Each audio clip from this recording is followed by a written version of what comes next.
Hello everyone. Again, welcomes you all on the YouTube channel of Chameli Devi Institute of Pharmacy, Indore.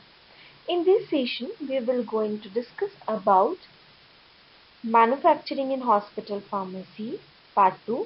This part has covered sterile manufacturing and types of parenteral formulations.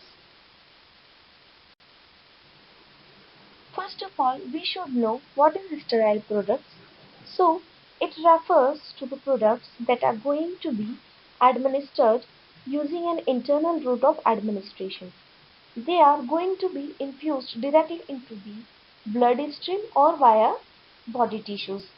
It is extremely important these kind of products should be in sterile form. Examples of sterile products is parenterals.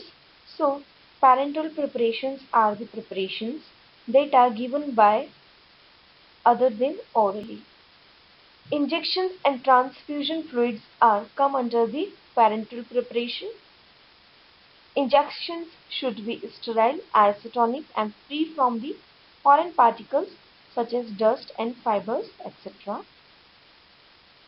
If we are talking about the discovery of parenterals, so in 1616, the discovery of blood circulation by Harvey gave a base to the formulate parenterals in the form of injectables and intravenous admixtures and fluids.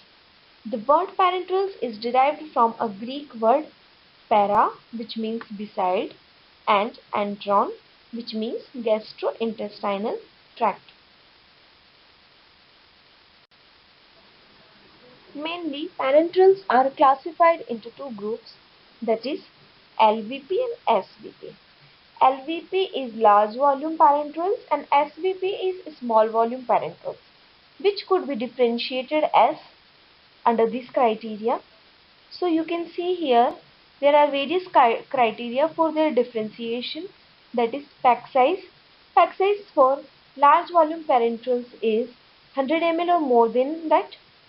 For small volume, it can be 1 to 99 ml. Second criteria is type of containers used for packing.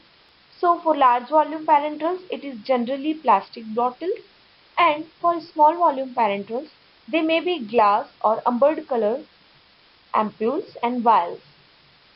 Vehicle which is used in large volume parenterals is water for injections, and for small volume parenterals, that is water for injections or maybe oils like propylene glycols 400 and propylene glycols 600.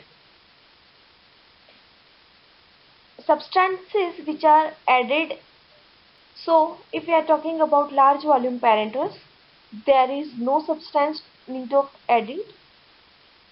For small volume parenterals, there may be preservatives, antioxidants and microbials are added.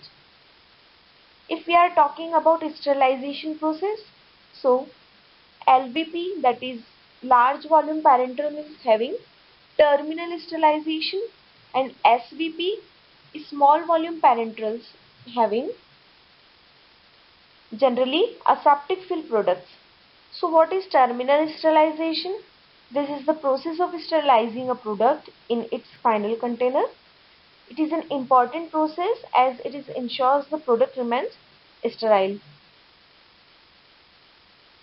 If we are talking about its administration process, so for large volume parenterals, they are administered as IV, intravenous. For small volume parenterals, they are administered via syringes and needles. If we are talking about their uses, then large volume parenterals are generally used as a clinically and supportive measure of nutrients. Small volume parenterals are used for diagnostic or therapeutic purpose. Now, what is the packaging criteria for sterile products? So, first of all, packaging is the science, art and technology of enclosing or protecting products for distribution, storage, sale and use. Packaging also refers to the process of designing, evaluating, and producing packages. There may be some containers and closures which are used for the packaging of sterile products. So, the material used for the packaging of parenteral products should be very high quality. The quality must be physically and chemically inert, must be adequately transparent to observe the product. It should do not permit diffusion across either side. It must have adequate strength for holding the products during shipment.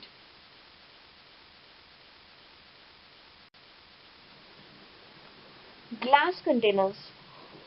So glass is used as the container material of choice for most injectables.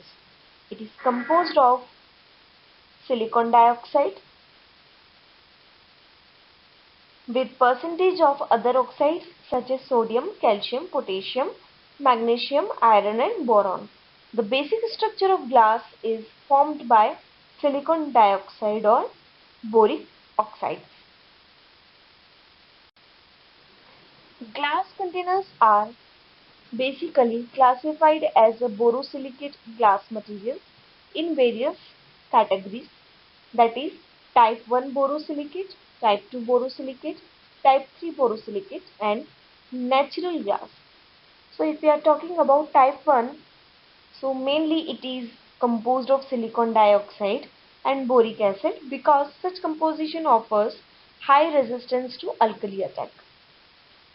Second is it is comprises of compounds of relatively high percentage of sodium and calcium oxide. This makes the glass chemically less resistance and offers alkali attack because of the surface treatment with sulfur dioxide. Type 3 borosilicate. It is a soda lime glass which offers moderate alkali attack and not used as a container for parenterals, but used for oral liquid or dry syrups. Fourth is NP glasses. So they are exclusively composed of soda lime or soda ash, which is not suitable for containers used for parenteral preparations.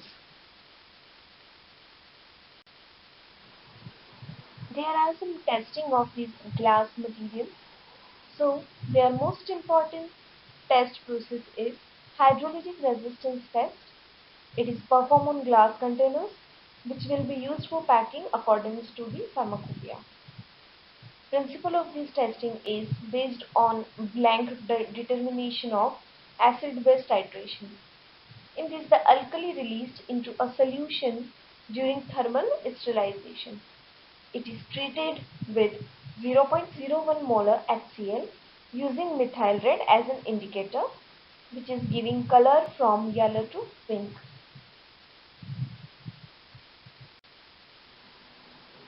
Now, after glass, there is one of the material which is used for the packaging, that is plastics.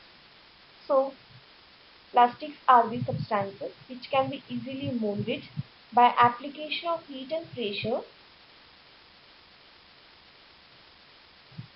Plastics are broadly classified into two categories, that is thermoset and thermoplastics. Thermoset is the plastic that cannot be recycled once it is fabricated, for example bakelite. Second one is thermoplastics. So they have property to be recycled, and for these examples are polyvinyl chloride, polypropylene and polyethylene. Chemically, plastics are organic compounds. They are made by polymerization of number of small molecules called monomers. Parenterals can be packed in containers made from thermoplastics.